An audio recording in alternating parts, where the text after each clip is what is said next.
Do you hear that? The sound of those birds sounds almost spring-like. We've got robins out here in the garden. We've got the birds chirping. It kind of sounds like spring. I was just out here checking on those peas that I planted. Some of them have been brought to the surface by all the snow that we got and all of that.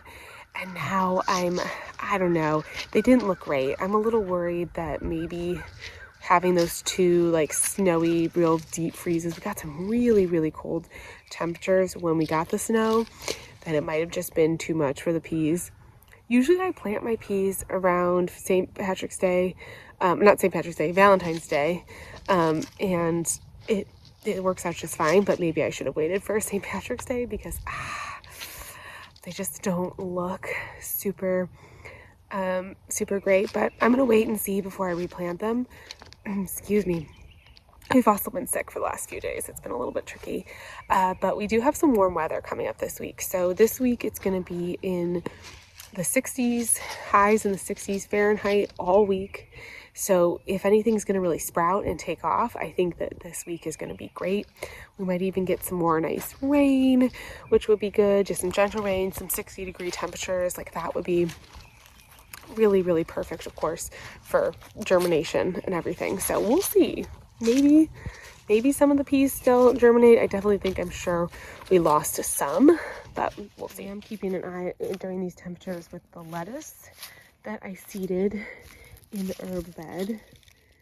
Nothing's sprouting yet. Everything is still, it's only been a few days, but that might be coming soon. It's just nice to be able to walk around the garden space, and even though nothing's growing, it still feels warm out here. It feels nice. The garden as a space itself, I'm starting to feel more comfortable with it. I'm starting to think through where I want to put different things, where I want to put the tomatoes. I got a couple big kind of like extended arches that I'm going to use for tomatoes this year, which I think are going to be really fun. We're basically going to have like tomato tunnels. And I don't know if I'm going to build them yet because, there's not really any point, but I may. And I may build some of the other raised beds that I have for the greenhouse garden. Again, I don't really have anything to plant into them yet, but time is always like the hardest thing. And so whatever I can get done as early as possible, the better. I'm also going to be working on my sort of deer border. So I saw all these kind of articles and things about using I don't know why I'm having a hard time talking today, fishing line to make like a barrier. And so I'm going to play around with that before we get any plants out here, just see if I can start getting that set up. I'm either going to do the border with just fishing line, or I might kind of combine the fishing line with like a 2-fence system. You can do 2 3-foot fences 4 feet apart, and the deer won't jump over it because it's like too far of a distance. So we'll see. I may play around with kind of setting that up, but it's just going to be a little bit of a process getting that in. Although I did get some 6-foot stakes, and I have the chicken wire. You got the watering can? Girly girl's out here with me. And I have the different like line that I'm going to use for those. So I may go ahead and get that set up now, get that started, and then as I plant in greens or anything that I plant in this garden space, then that'll at least be set up, which will be nice. All right, I am back indoors, and I'm actually going to do a little bit of seed starting right now. So I thought I would take you with me the last seed starting. I think I have one more round of the pincushion flower, but we're going to start some basil. So I have, I think, 18 cells. I'm going to start a lot of basil inside. I want to have quite a bit of basil. And so I got a few different varieties. Let's talk through the basil varieties. So the first is going to be, so first off, I'll say I'm doing a lot of these purple, kind of purpley colored basils because I just want to have some differentiation of color in the garden. there's so much green in the summer garden, so much green in like a vegetable garden. So it's really nice to have basil that you can put in. It just adds a different foliage color. It's fun to make like the purple pesto and stuff. Sometimes I think that's even like more appetizing and interesting. And so I'm gonna start a few green basil, but mostly a lot of this like these purple basils, just because it's a little bit different, and I think it'll be really nice. So I've got a couple packs actually of this red Reuben, which is like just a really good kind of, I don't know, consistent, like classic looking basil.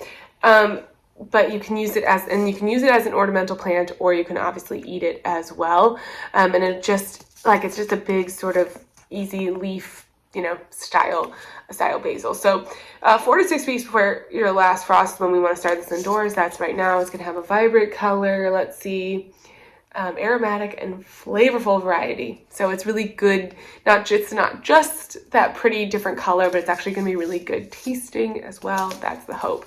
So I'm going to do 5. I think I'm going to do 5 cells. No, how many do I have? 1, 2, 3, 4, 5, 6, 7, 8, 9, 10, 11, 12, 13, 14, 15, 16. Ooh, I have 16. Let's see, I didn't know I pulled out all this basil. I have 16 seeds. Let me do some math for a second.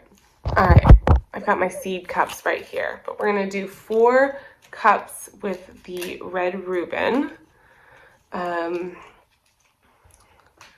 And that'll be good.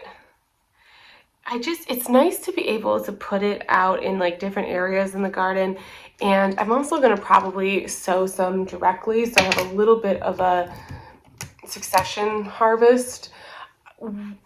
We have really hot summers, and basil tends to kind of like struggle.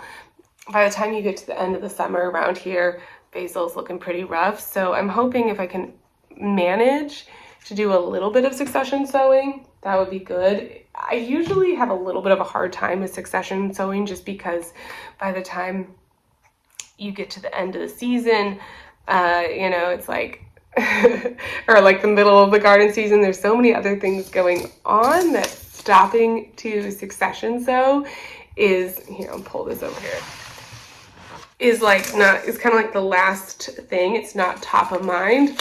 So that's okay. How many seeds should I put in each cell? I'm going to put quite a few, because basil is one of those that can grow in clumps, and I can also separate them into individual little plants, which is probably also what I might do.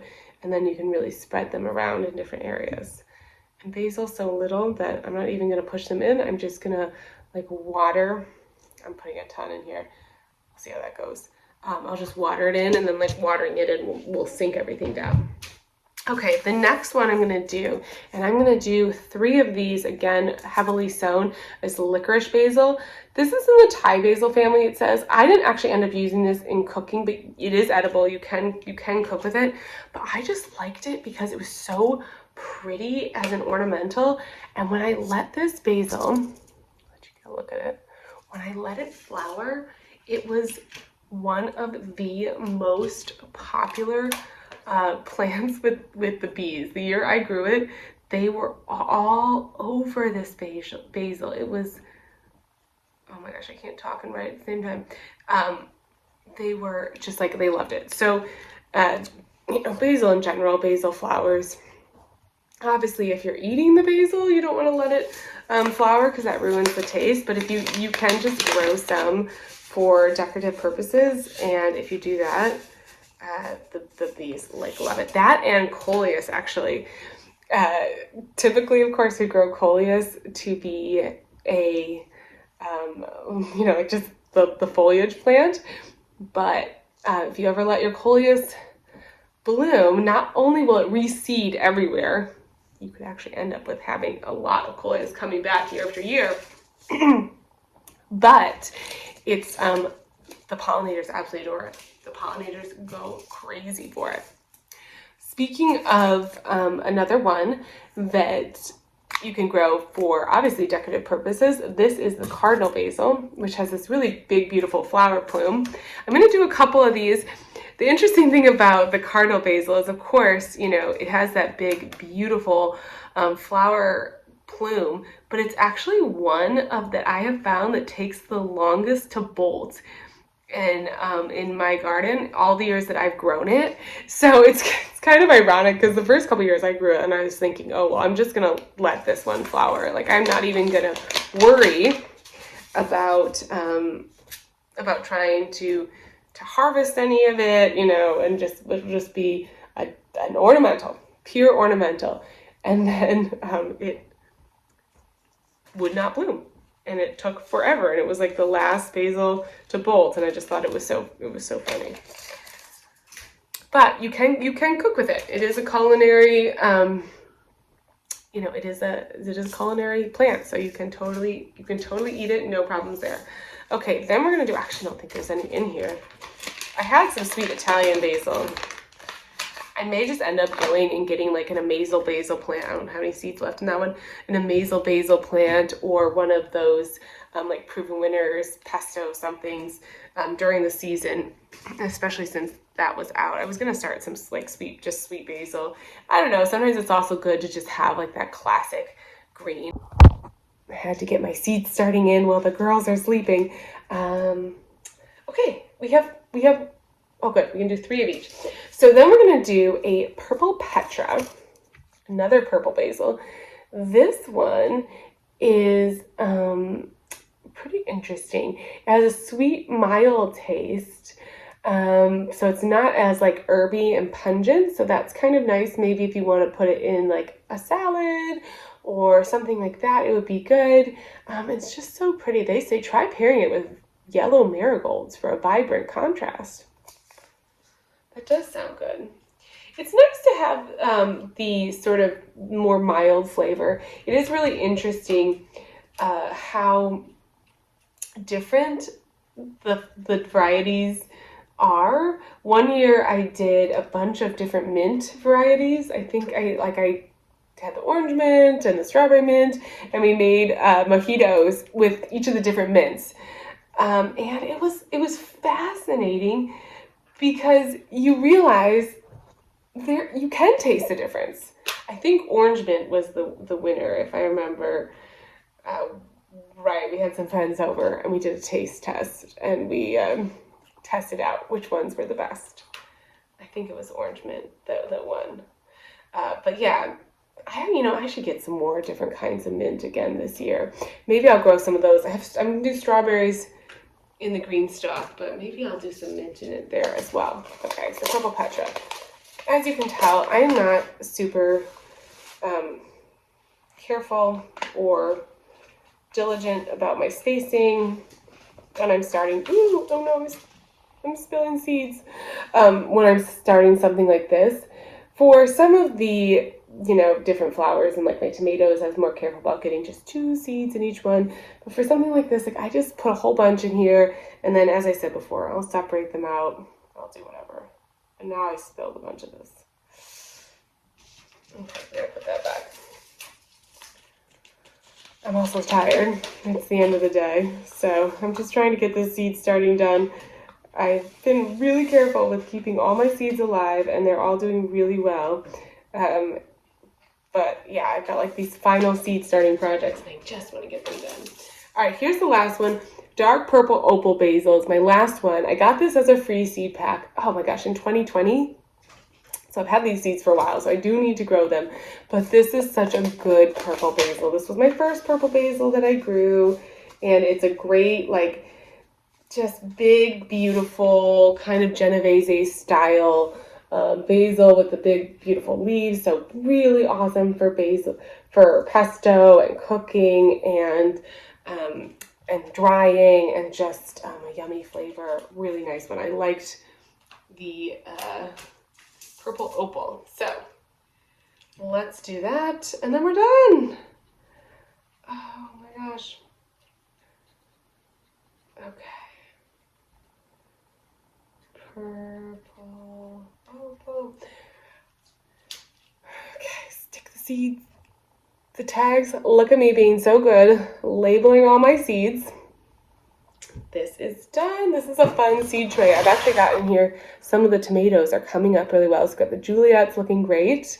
We've got some sun golds looking super strong, more sun golds, and then this is a gold Marconi. Oh, little pepper! Yay! So, yeah.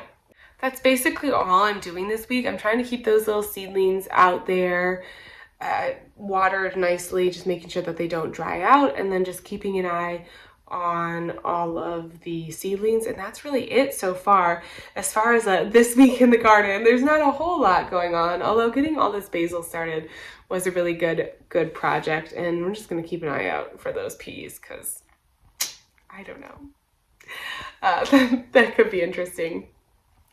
But yeah, I'm just gonna go set those in the seed room now, back under their grow light area, so that tomorrow morning can turn the grow lights back on for the tomatoes, and then hopefully this basil will be coming up soon.